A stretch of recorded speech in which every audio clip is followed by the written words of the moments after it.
Hi, I'm Walter, the owner of Safari Online, and I've been fortunate enough to work in the safari industry here in Africa for the past 28 years.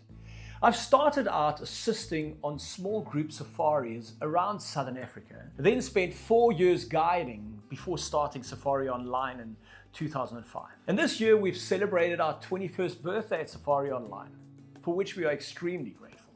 Over the years, I've learned that there's no one right way to experience Namibia. So if you're planning a Namibia safari, I'd like to share some honest, good, practical advice to help you decide between a self-drive safari or a guided safari or a flying safari and what might work best for you.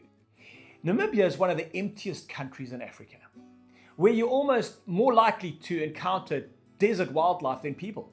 Vast deserts, semi-desert, arid landscapes, incredible wildlife in the northern regions, and endless open roads, and some of the darkest night skies you'll ever experience.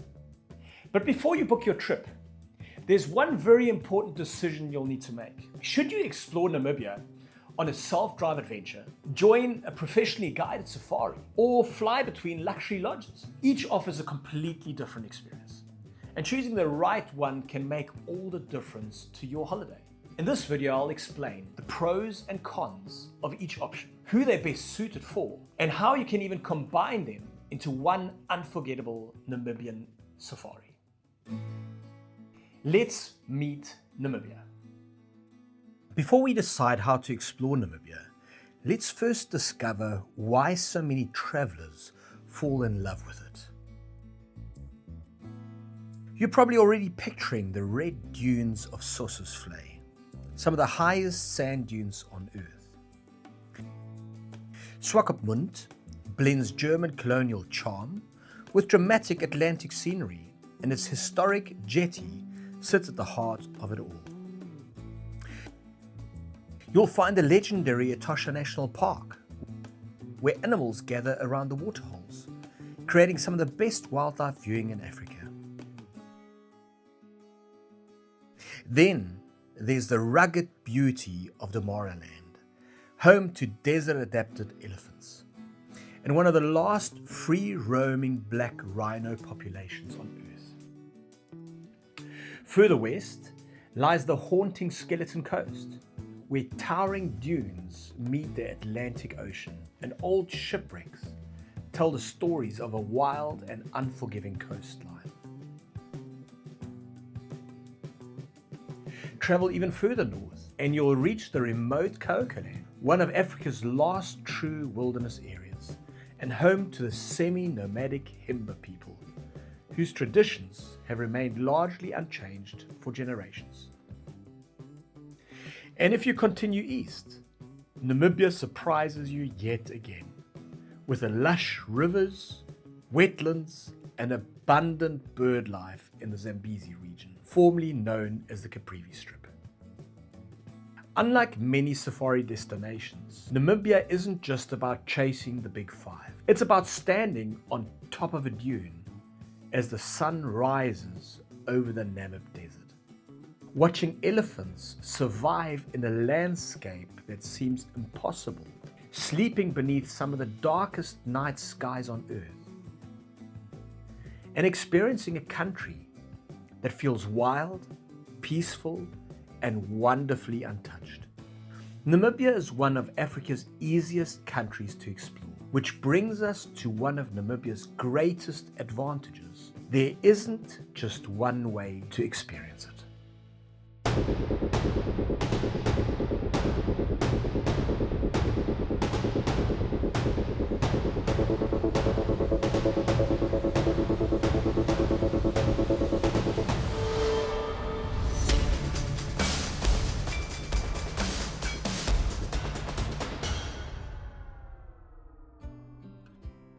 A self-drive safari is exactly what it sounds like.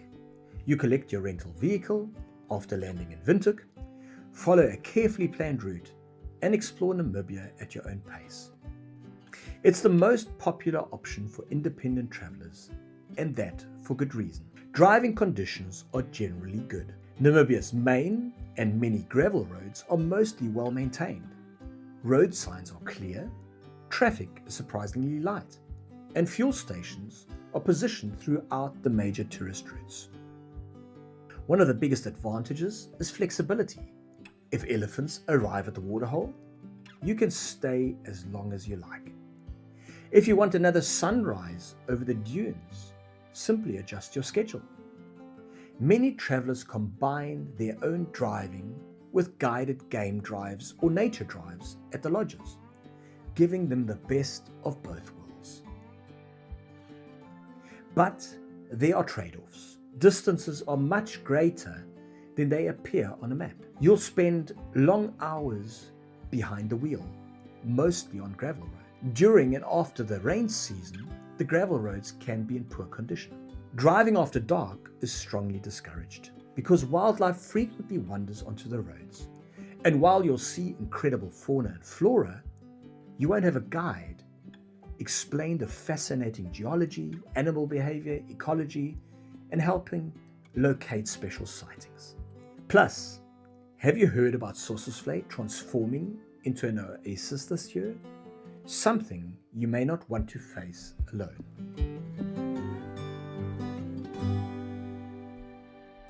A privately guided safari takes all the stress off your shoulders. Your accommodation, your park fees, activities, and transport are all arranged for you. Instead of concentrating on the road, you can focus entirely on the scenery. But perhaps the biggest advantage is your guide. Experienced Namibian guides know the country's history, geology, wildlife, and local cultures inside out. They're constantly communicating with other guides, giving you access to recent wildlife sightings that independent travelers often miss. The experience becomes far more immersive because you're not simply seeing Namibia, you're understanding it. Although guided safaris are incredibly convenient, they're naturally more expensive. Choosing a guided safari that is based on a schedule means you'll follow a planned itinerary. So there's less flexibility than traveling independently. Booking a privately guided safari, however, leaves room for flexibility because it's just you, your family, and your group of friends, and your guide. And while you're not driving, Namibia's distances still mean you'll spend time traveling between destinations. If time is your most valuable resource and comfort is important to you, a flying safari is hard to beat. Some charter flights are direct, others run on a schedule and have a transit point, meaning you might have to wait at an airstrip for an hour before flying onto your next lodge. But instead of spending 6 or 7 hours driving between regions, you'll often cover the same distance in an hour or two. And the flights themselves become part of the experience. From the air, Namibia reveals an entirely different perspective. Endless dunes, ancient riverbeds, shipwreck-strewn coastlines, mountain ranges. It's one of the most spectacular scenic flights anywhere in Africa.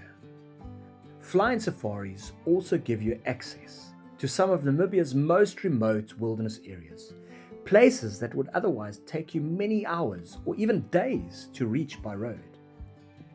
Because you're spending less time traveling, you have far more time enjoying your lodge, going on special lodge activities, relaxing by the pool, or heading out on a nature or game drive.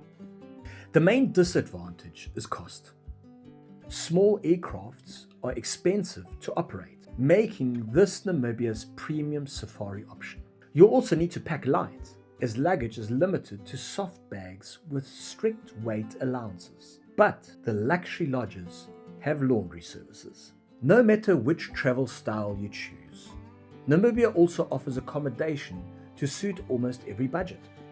You can experience the adventure of a fully serviced mobile camping safari, enjoy the comfort of studying mid-range lodges, or indulge in some of Africa's finest luxury camps. In closing, it's important to note that many travelers even combine these travel methods, driving between Namibia's highlights and then leaving the rental car at a secure airstrip or lodge, before flying into a remote luxury camp on the Skeleton Coast, for example. This is truly an unforgettable highlight. And then afterwards, collecting their rental vehicle, continuing on their self-drive journey, or exploring half of the trip by self-drive and the other half by flying safari. There are really many different options to choose from. There really isn't a right way or wrong way to experience Namibia, only the way that's right for you. And if you're still not sure which option would suit your travel style and budget, get in touch with our Safari Online team. We'll help you design the perfect itinerary based on exactly what you want to experience. Thank you.